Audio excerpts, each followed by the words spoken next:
《镜周刊》报道，年前对岸疯传64岁的林青霞与72岁的陈年旧爱情汉复合，还鬼扯两人领证结婚，搞到男主角本人吓到回应没有的事。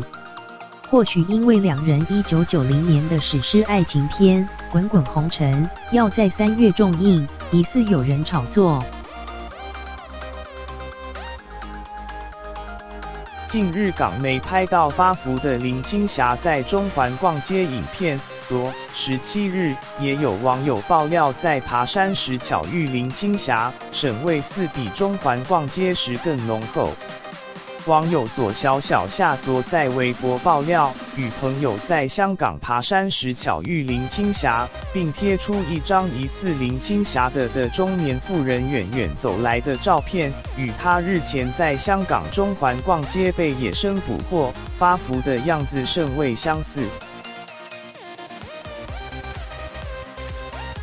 林青霞去年4月赴意大利乌甸尼领取第20届意大利远东电影节颁给她的终身成就金桑奖时，身材还玲珑有致，穿起贴身晚礼服来依然很有女神风范。